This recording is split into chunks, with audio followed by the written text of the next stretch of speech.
Descalvado.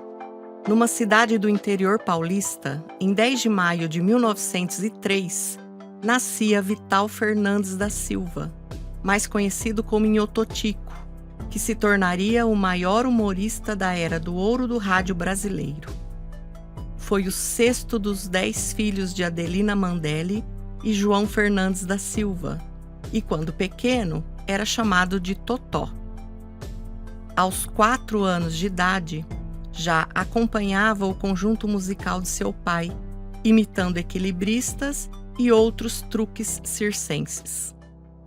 O pai de Inhoto-Tico era conhecido como João Baiano, pois nasceu em uma pequena cidade da Bahia. Ainda jovem, migrou para São Paulo em busca de melhores oportunidades. Quando desembarcou na Estação da Luz, na capital paulista, dirigiu-se à bilheteria e pediu uma passagem para o fim da linha. O funcionário entendeu que tal lugar seria Descalvado, onde o ramal do trem terminava. João Baiano tinha uma inteligência fora do normal. Inventou máquinas para o setor industrial de café e tinha dons artísticos. Ele tocava com perfeição instrumentos de corda e sopro, ficando conhecido como o Homem dos 7 Instrumentos. Com seu conjunto musical, acompanhava as exibições do cinema mudo em Descalvado. A sonorização extra dos filmes era conduzida por Totó, que também demonstrava seu talento precoce nas festinhas, ao imitar a corda bamba enquanto o pai tocava música circense no clarinete. Aos 10 anos, Inhoto-Tico parte com a família para São Paulo. Um amigo próximo, impressionado com o talento do menino, indica o seminário para seus estudos. Foi lá que teve os primeiros contatos com o teatro, mas, no meio do caminho, vem a guerra. A Guerra Paulista, ou Revolução Constitucionalista de 32, leva o jovem para a batalha. O próprio Inhoto-Tico se considerava um soldado medíocre e, em seu curto período no exército, nunca precisou confrontar um inimigo cara a cara. No entanto, foi condecorado por ato de bravura. Ao questionar o motivo de tal condecoração, soube pelo ex-comandante que seu gênio alegre manteve a moral da tropa por todo o tempo, fazendo com que seu batalhão fosse o único sem desertores. Após a guerra, em 1933, seu amigo Enéas Machado de Assis o apresenta a Olavo Fontoura, dono da Rádio Decaí, que depois passaria a se chamar Rádio Cultura. Era um dia chuvoso de inverno, e agasalhado com a capa de lona da Revolução de 32, ele chegou à rádio sem nada preparado. Seu amigo Enéas pediu que fizesse uma performance para o público, semelhante à que fazia com os amigos. E assim, Inhoto-Tico fez por meia hora. Foi um sucesso. Nesse tempo, o telefone da rádio tocou 32 vezes. Todos queriam saber quem era o novo artista. Foi ali a sua estreia, sem roteiro, tudo de improviso, o que se tornaria a sua marca. Voltou à rádio na noite seguinte. Falou por 2 horas, tudo de improviso, variando as vozes. Ninguém acreditava que era apenas uma pessoa no estúdio. Mesmo sem contrato e sem salário, passou a se apresentar todas as noites.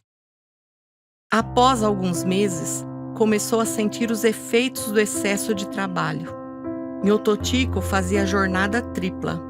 Pela manhã ia à escola, pois não teve oportunidade quando criança. À tarde, trabalhava em uma repartição pública e à noite conduzia o programa no rádio.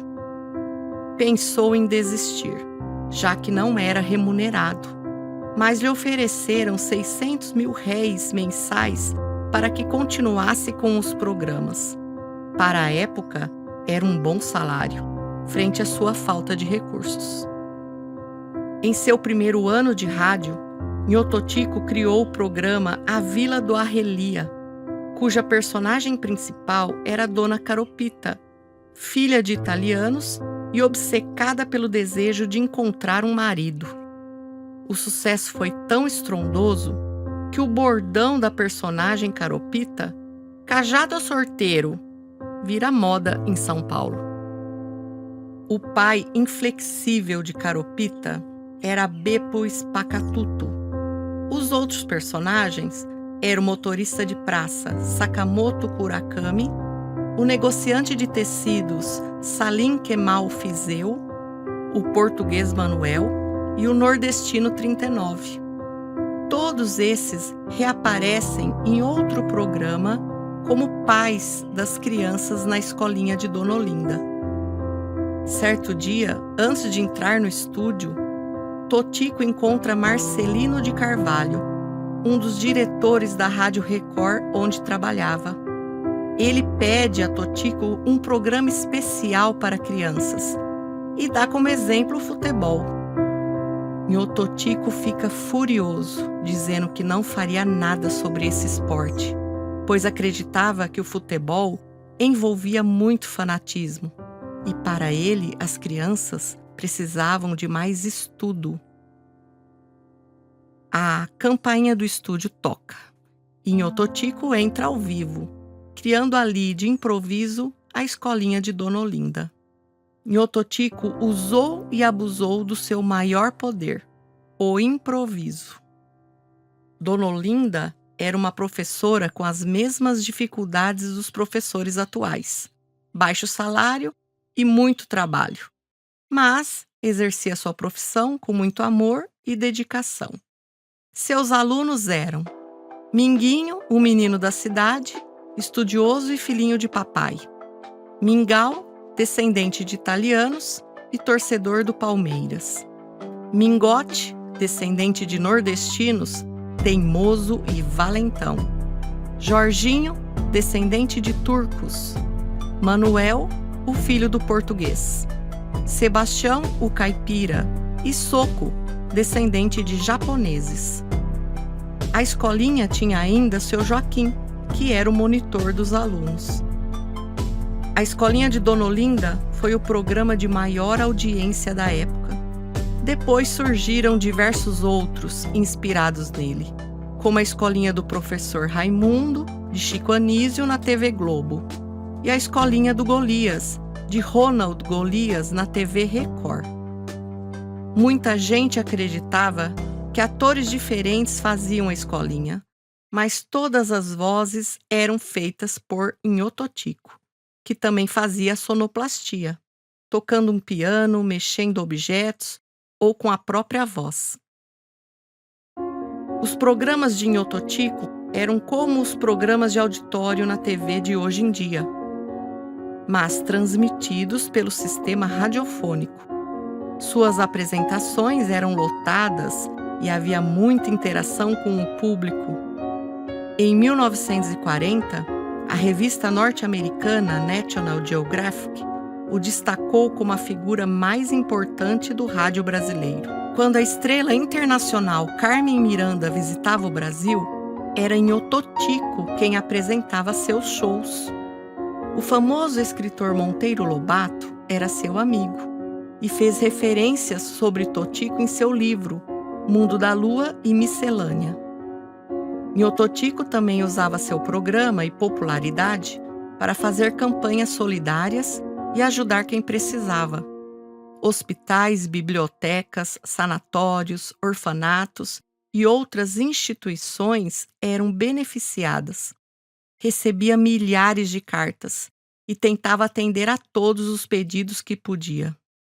Muitas dessas cartas fazem parte do acervo do Museu Público Municipal de Descalvado.